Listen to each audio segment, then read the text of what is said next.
اللہ عز و جل قرآن عظیم میں ارشاد فرماتا ہے، اس سے بڑا ظالم کون جو اللہ کی مسجدوں میں اللہ کا ذکر کرنے سے روکتا ہے، وہ سب سے بڑا ظالم ہے۔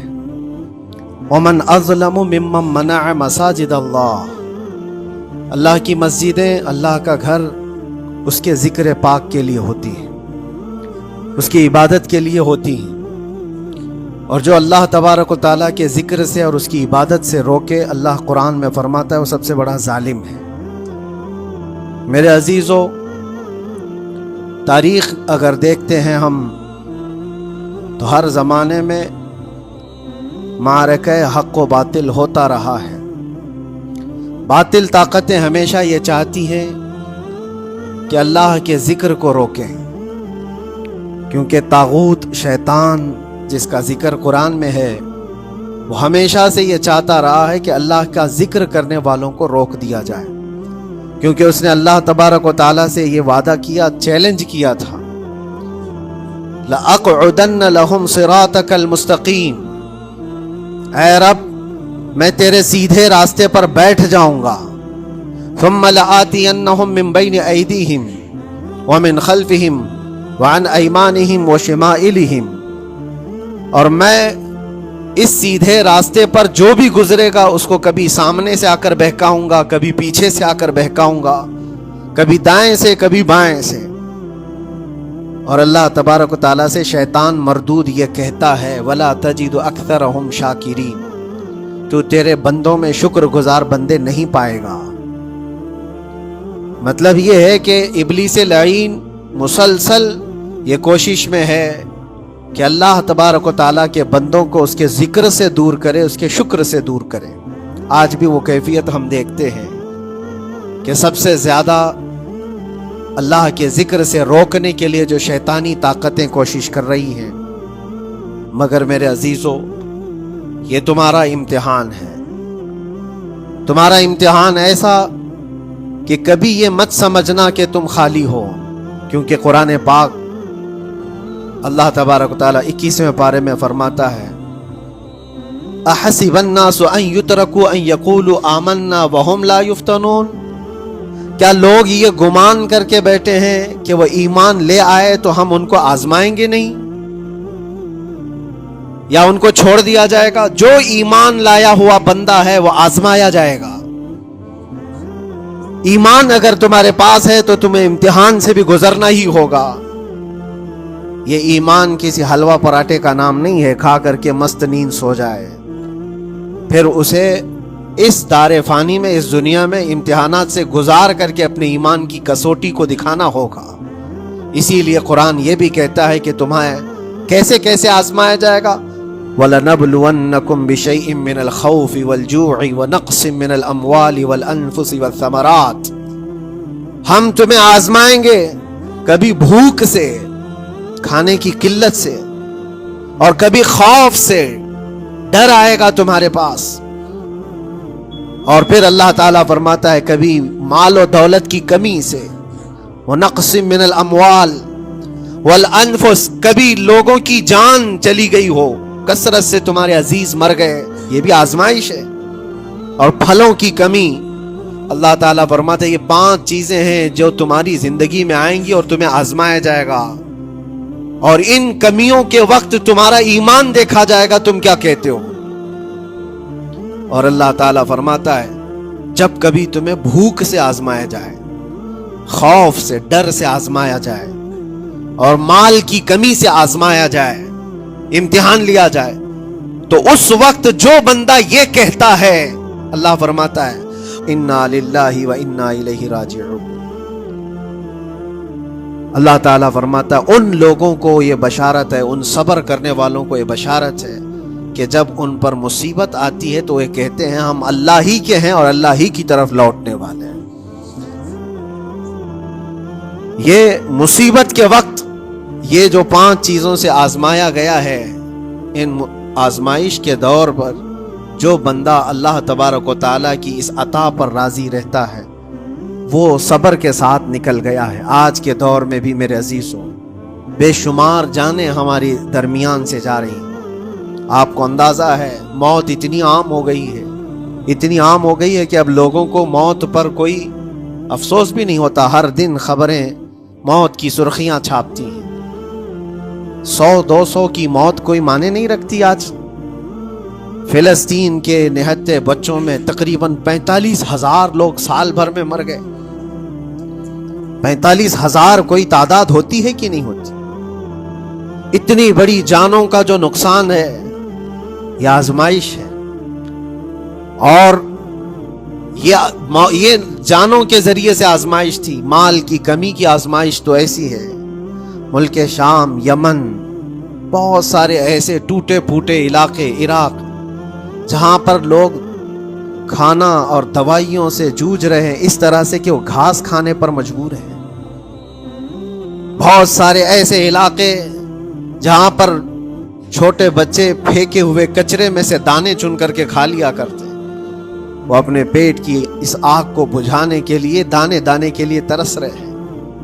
یہ بھوک کی آزمائش ہے، مال کی کمی کی آزمائش ہے، جانوں کی آزمائش ہے. عزیزان گرامی وقار، اور پھر خوف کے ذریعے سے جو آزمائش ہے وہ ہم دیکھ رہے ہیں. آج خوف ظالموں کے ذریعے سے تم پر مسلط کیا جائے گا. ہر آدمی ڈرا سہما ہوا، ہر آدمی اپنے اندر ایک ڈر لیے بیٹھا ہے کہ نکلوں گا تو کیا ہو جائے گا. ان سب کے درمیان اللہ کی بارگاہ میں سجدہ ریز ہونے کا نام ایمان ہے. سب حالات ہوں گے اس طرح سے، اور انہی حالات کے درمیان جو بندہ اپنا سر جھکاتا ہے مولا کریم کی بارگاہ میں وہ ایمان والا ہے. آؤ اگر ایمان کی کمال کی مثال دیکھنا ہے تو کربلا کے میدان میں کون کون سی آزمائشیں تھیں. بھوک کی بھی آزمائش ہے، پیاس کی بھی آزمائش ہے، جان کی بھی آزمائش ہے، خوف کی بھی آزمائش ہے. سب چیزیں ایک ساتھ کربلا کے میدان میں آئی. رسول اللہ کے گھرانے پر، اہل بیت پر وہ کیسا عظیم امتحان تھا جب وہ 72 لوگوں کا 82 لوگوں کا قافلہ بھوک اور پیاس سے جوجھ رہا ہو. 3 دن سے ان کے اوپر کھانا اور پانی بند ہو، اور ان شہزادوں کے ایمان میں ذرا برابر بھی فرق نہیں آتا. نہ ان کے ایمان میں، نہ حوصلے میں، نہ ہمت میں فرق آتا ہے. 3 دن کے بھوکے اور پیاسے باطل سے نپٹنے کے لیے کس طرح سے کمر بستہ ہے. یہاں تک کہ بھوک کی شدت ایسی تھی کلیجہ منہ کو آیا ہے. 6 ماہ کا بچہ بھی روتے روتے زبان جس کی سوکھ گئی ہو. وہ ماں جو بچے کو دودھ پلاتی ہے اس کے سینے سوکھ چکے ہوں، دودھ ختم ہو چکا ہو ماں کے پستانوں میں، کیسی قلت ہوگی. پانی کا ایک قطرہ ان کے گھر تک نہیں پہنچ پاتا. ماں اپنے بچے کو دودھ نہیں پلا سکتی تھی. اس سے زیادہ کیا آزمائش تھی یہ بھوک اور پیاس کی آزمائش. پھر جانوں کی آزمائش تو ایسی، اللہ اکبر. 56 سال کی عمر کا وہ شہزادہ عالی وقار، سیدہ کائنات فاطمۃ الزہرا کا نور نظر، امام عالی مقام سید الشہداء امام حسین رضی اللہ تعالیٰ عنہ، جب میدان کربلا میں لاشوں کو اٹھاتے تھے، کتنی لاشیں اٹھائی، کبھی بیٹے کی، کبھی بھتیجے کی، کبھی بھانجے کی، کبھی بھائیوں کی، کبھی عزیزوں کی. میاں ہم اپنے گھر سے نکلنے والے ایک جنازے کو اٹھاتے ہیں تو 8 دن تک ہمارے اندر سے ہوش نکل جائے. کوئی اپنے بچے کو اپنے ہاتھوں سے دفن کر کے دیکھے پھر کیفیت پتہ چلتی. امام حسین نے ایک نہیں اپنے لاڈلوں کی لاشیں اس طرح سمیٹی ہیں. ان کے جوان بیٹے علی اکبر کو جب شہید کر کے گھوڑے دوڑائے گئے تھے جسم کے اوپر سے، ٹکڑے الگ ہو چکے تھے، اس کو سمیٹتے ہوئے کون بیٹھا ہے؟ رسول اللہ کا نواسا. اور 6 ماہ کے بچے کو ہاتھ کے اندر ظالموں نے تیر سے ایسا مارا تھا کہ حلقوم پہ چلا گیا. اور 6 ماہ کے علی اصغر کا خون جب امام حسین کے چہرے پر اچھل جاتا ہو، کسی باپ کے ہاتھ میں بیٹا وفات کر جائے اور پھر وہ لے کر کے خیمے میں آئے اور ادھر سے بلکتی ہوئی ماؤں کو اور بہنوں کو بھی دیکھے، ان میں بھی صبر کی تلقین دے. کبھی کبھار میں سوچتا ہوں اللہ یہ کیسے امتحانات سے گزرا تھا فاطمہ کا لال، کیسے امتحانات سے. بھوک اور پیاس کی شدت الگ، یہ جانوں کی شدت، جانوں کے جانے کا غم الگ، عزیزوں کی لاشوں کو اٹھانے کا بوجھ الگ. پھر اس پر 22,000 کا لشکر جرار سامنے، اس کا خوف لوگوں کے اوپر ڈالا جا رہا ہے۔ عزیزان گرامی وقار، یہ سب چیزیں کیا امام حسین کے قدموں کو ڈگمگا گئی؟ کیا ان کے خاندان والوں کو بکنے پر مجبور کر دی؟ کیا انہوں نے سمجھوتے کر کے اپنا سب کچھ بیچ ڈالا؟ ایک خیمے کا ایک بچہ بھی امام حسین کا نکل کر کے آیا ہو تو مجھے تاریخ بتا دو۔ بلکہ تاریخ تو آج یہ کہتی ہے، سرداد نہ داد دست در دست یزید، حقا کے بنا لا الہ است حسین، سر دے دیا مگر ہاتھ یزید کے ہاتھ میں نہیں دیا۔ حق تو یہ ہے کہ لا الہ کی جڑ کا نام حسین ہے۔ آج وہ امتحان قیامت تک کی تمہارے ساتھ ہوتا رہے گا، قیامت تک تمہارے ساتھ یہ آزمائش ہوتی رہے گی، کبھی بھوک سے، کبھی ڈر سے، کبھی جانوں کے نقصان سے، لیکن پھر تمہیں دیکھا جائے گا تم بکتے کتنے ہو، نکلتے کتنے ہو، ہواؤں کے پجاری کتنے ہیں، خواہشات نفس کو ماننے والے کتنے ہیں، اپنے کمفرٹ زون میں جینے کے لیے ایمان کا سودا کرنے والے لوگ کتنے ہیں۔ یہ آزمائش ہوتی رہے گی میرے عزیزو۔ ایمان اس کا نام نہیں ہے کہ تم گھر میں آرام سے بیٹھے رہو گے اور کوئی امتحان نہیں ہوگا، امتحان تو ہوگا، آزمائش تو ہوگی۔ آج جو بھی حالات ہیں اس پر میں یہی کہوں گا، ایک بات ہو سکتا ہے کروڑوں مسلمانوں کے دلوں میں آج یہ نروس پن آئے، اتنے برے حالات ہوتے ہیں، اللہ ہمارے ساتھ ہے یا نہیں؟ اللہ ہمارے ساتھ ہے یا نہیں؟ ایمان ہمارا صحیح ہے یا نہیں؟ اسلام صحیح ہے یا نہیں؟ یہ شک بھی شیطان تمہارے دل میں ڈالتا ہے۔ کبھی تمہارے اوپر مصیبتوں کے پہاڑ ٹوٹ جائیں تو شک ڈالتا ہے شیطان تاکہ تمہارا ایمان ڈگمگا جائے۔ میرے عزیزو، مسلمان ہونے کا مطلب یہ نہیں ہے کہ تم صرف محلات میں جیو گے اور تخت و تاج کے مالک ہی رہو گے، ایسا نہیں ہے۔ ایمان والوں کو احد میں 70 جانیں بھی دینی پڑی ہے۔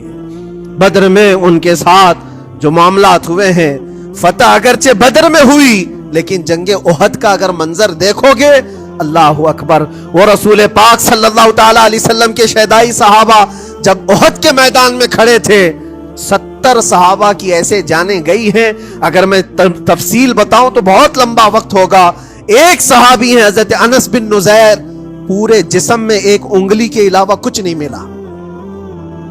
ملا، شہادت کی ایک انگلی سے ان کو پہچانا گیا۔ حضرت سعد بن ربیع، یہ ایسے صحابی ہیں جن کا پیٹ پورا پھاڑ دیا گیا تھا اور 12 نیزے مارے گئے تھے۔ وہ سید الشہداء امیر حمزہ بھی تو اسی احد کے میدان میں شہید ہوئے، جن کو بھالے سے مارا گیا اور چیر کر کے ان کا کلیجہ چبایا گیا تھا۔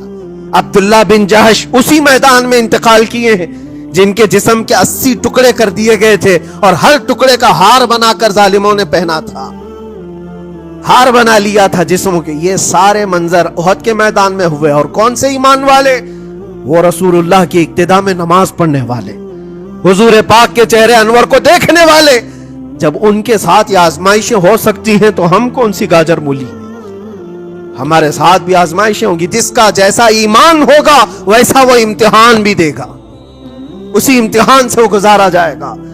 مگر میں آج کروڑوں مسلمانوں کے دلوں کے بارے میں یہ بات کہنا چاہتا ہوں کہ اگر نروس پن ہے کہ یہ حالات ایسے کیوں ہیں، حالات ہر زمانے میں ہوتے رہیں گے۔ ستیزہ کار رہا ہے ازل سے تا امروز، شرار ابو لہبی سے چراغ مصطفی، ہماری تاریخ ہے، یہ تاریخ ہے میرے عزیزو۔ اللہ تعالیٰ قرآن میں فرماتا ہے تِلْكَ الْأَيَّامُ نُدَاوِلُهَا بَيْنَ النَّاسِ، یہ دن ہیں جو ہم لوگوں کے درمیان پلٹتے رہتے ہیں، کبھی تم بادشاہ بنو گے، کبھی فقیر بن جاؤ گے، اور آج جو تخت پر ہیں ہو سکتا ہے وہ کل ڈگر ڈگر گھوم رہے ہو۔ آج جن کو طاقت کا نشہ ہے ہو سکتا ہے وہ بھیک مانگنے پر بھی مجبور ہو جائے۔ لیکن ایک بات یاد رکھنا، نروس پن اپنے دل میں آنے نہ پائے، ان حالات سے دیکھ کر کے گھبرا نہ جانا۔ ایمان تمہارا سچا ہے، اللہ کل بھی تمہارے ساتھ، آج بھی تمہارے ساتھ، بس تمہاری عبادت میں فرق آنے نہ پائے، تمہارے سجدوں میں کمی ہونے نہ پائے، تمہارے ایمان میں تزلزل آنے نہ پائے۔ اللہ ایک ہے تو ایک ہے، اللہ سچا ہے تو سچا ہے۔ میں نے اللہ کو نہیں دیکھا لیکن اللہ پر ایمان ضرور ہے۔ یہ یقین اور یہ عقیدہ تمہارا مضبوط رہے۔ ہاں، ہمیں معلوم ہے، کچھ لوگ ہم سے پوچھتے بھی ہیں اللہ تبارک و تعالی پوری کائنات کا مالک جس نے ہر چیز پیدا کیا اور اس کی عبادت کرنے والے ہو آپ، لیکن پھر اسی اللہ رب العزت کی یہ مسجدیں کیوں ڈھائی گئی؟ کیوں مسجدوں کو ختم کیا جا رہا ہے؟ اللہ کے ذکر کو روکنے کے لیے طاقتیں پوری مسجدوں کو ڈھانے کی کیوں بات کرتی ہیں؟ پھر اللہ کچھ کیوں نہیں فرماتا؟ میرے عزیزو، یہ کائنات ہے جس کو اللہ نے اسباب پر بنا کر بھیجا ہے اور تمہیں عمل کے لیے بھیجا گیا ہے۔ تمہارا عمل دیکھنا ہے، تم کتنے پابند ہو، تم کتنے اپنی حفاظت کرتے ہو، تمہارے ایمان کی، تمہاری عبادتوں کی، تمہاری مسجدوں کی۔ تم مسجدیں خالی کر کے گھوم رہے ہو، فجر کی نماز میں اپنے گھروں پر سوئے ہو اور پھر اللہ کے گھروں کی حفاظت کی بات کر رہے ہو کہ مسجدیں ڈھائی جا رہی ہیں، مسجدوں پر آکرمن ہوتا ہے۔ یہ ساری باتیں کیوں؟ تم جب ان صفوں کو خالی کر دو گے، یہ مسجدیں چیخ چیخ کر پکارتی ہیں اللہ کی بارگاہ میں، پل بھر میں بنا لی، شب بھر میں بنا لی مسجد تو ایمان کی حرارت والوں نے۔ من اپنا پرانا پاپی تھا، بچپن سے نمازی بن نہ سکے۔ مسجدیں بڑی بڑی شاندار بنا لینا اور اس کو آباد نہ کرنا، یہ بھی تو ظلم ہے۔ آپ ان مسجدوں کی حفاظت کی جو بات کر رہے ہیں، ان مسجدوں کی حفاظت صرف کمیٹیاں بنانے سے نہیں ہوتی، نمازوں سے ہوتی ہے، اس کے اندر تلاوت قرآن سے ہوتی ہے عزیزان گرامی۔ اور پھر یہ بات ان ظالموں کے لیے کہ اگر وہ ہاتھ لگا کر مسجدوں کو اٹھانا پھینکنا اس کو اپنی طاقت کا ذریعہ سمجھتے ہیں تو سمجھ لو تھوڑے دن کی بات۔ اگر اسی کا نام طاقت ہے کہ عبادت گاہوں کو مسمار کر کے طاقت کے تخت کو بٹھایا جائے، تو یاد رکھنا بڑھتے بڑھتے بڑھتے تمہارا نشہ کہیں تمہیں فرعون نہ بنا دے، اور اگر فرعون بن گئے تو انتظار کرو، اللہ تعالیٰ بڑے بڑے فرعونوں کو صرف پانی سے ہلاک کرتا ہے، بہت بڑے بڑے نمرودوں کو اللہ تعالیٰ مچھر سے ہلاک کرتا ہے۔ وہ ابرہہ بھی تو آیا تھا جو کعبہ ڈھانے کے لیے آیا تھا، ہاتھیوں کا لشکر لے کر آیا تھا، جس کا ذکر قرآن پاک میں الم تر کیف فعل ربک باصحاب الفیل۔ اے محبوب، کیا آپ نے نہیں دیکھا ہاتھی والوں کے ساتھ اللہ نے کیا معاملہ کیا؟ پورا ہاتھیوں کی فوج لے کر آیا تھا کعبے کو ڈھانے کے لیے۔ ہوا کیا؟ کعبہ کو ڈھانے کے لیے اتنی خطرناک فوج تھی اور مکہ والوں میں لڑنے کی اتنی طاقت نہیں تھی۔ اللہ کریم نے ابابیل چڑیوں کی ایک فوج کو بھیجا۔ ہاتھی کہاں اور چڑیا کہاں؟ کوئی مقابلہ ہوتا ہے؟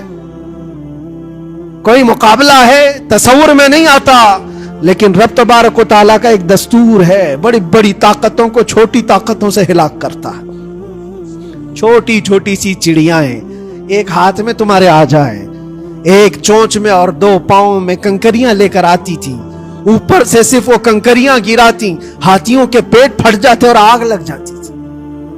اللہ تبارک و تعالیٰ کی طاقت کا یہ مشاہدہ، قوت کا ایک ہلکا سا اظہار جو مکہ کی ان وادیوں میں ہوا، منا، اور اللہ تعالیٰ فرماتا ہے فَجَعَلَهُمْ كَعَصْفٍ مَأْكُولٍ، اللہ نے ان کو ایسا کر دیا جیسے کھائی ہوئی مرغی ہوتی ہے، نوچ نوچ کر کے کھا کر چھوڑی ہوئی مرغی ہو۔ پوری فوج کی حالت ایسی ہو گئی تھی۔ کعبہ مکرمہ کو ڈھانے کے لیے آئے، تب اللہ تبارک و تعالی ظالموں کو کس طرح سے نیست و نابود فرمایا۔ ہمیں یقین ہے میرے عزیزو، اللہ تبارک و تعالی وہ ابابیل بھیجنے والا مولا آج بھی زندہ اور ہمیشہ زندہ رہے گا۔ وہ حی اور قیوم ہے، ہمیشہ سے زندہ ہے اور ہمیشہ زندہ رہے گا، لیکن تمہارا امتحان ہوتا رہے گا، تمہارا امتحان ہوتا رہے گا۔ اللہ کے نبی صلی اللہ تعالی علیہ وسلم کے لیے مدد آئی ہے تو اس کا مطلب یہ نہیں ہے کہ وہ صرف بیٹھ کر کے مدینے میں دعائیں کرتے تھے، نہیں، عمل کے میدان میں اترے بھی ہیں۔ صحابہ نے بھوک اور پیاس برداشت کی ہے، کتنے کتنے دنوں تک وہ ایک کھجور پر پورا دن گزارتے تھے، پیوند لگے کپڑے۔ حضرت ابو ہریرہ فرماتے ہیں ہم تو ایک جنگ سے ایسے واپس آئے تھے کہ ہمارے پاؤں کے پورے ناخن اکھڑ گئے تھے، پاؤں کے ناخن اکھڑ گئے۔ خندق کے میدان میں خود نبی پاک صلی اللہ علیہ وسلم اپنے ہاتھوں سے خندق کھودتے رہے، اور پیٹ پر پتھر باندھنا، یہ سب مشقتیں، سٹرگل کیا ہے پھر اللہ سے یہ دعا کیا مولا تو اپنی مدد بھیج دے, تو اپنے رحم و کرم کی بارشیں برسا, اور ہم یہاں مست کھا پی کر کے پھر دعا کرتے ہیں مدد آ جائے. تم نے محنت کون سی کی, کون سی مشقت کی؟ میرے عزیزو, اگر محنت و مشقت میدان میں اتر کر کرنے کا موقع نہیں ہے تو عبادتیں تو کرو اپنی پوری, اپنی نمازیں تو کمپلیٹ کر لو اور اللہ کو راضی کرو. اپنے گناہوں سے اگر وہ غضبناک ہے تو توبہ کرو.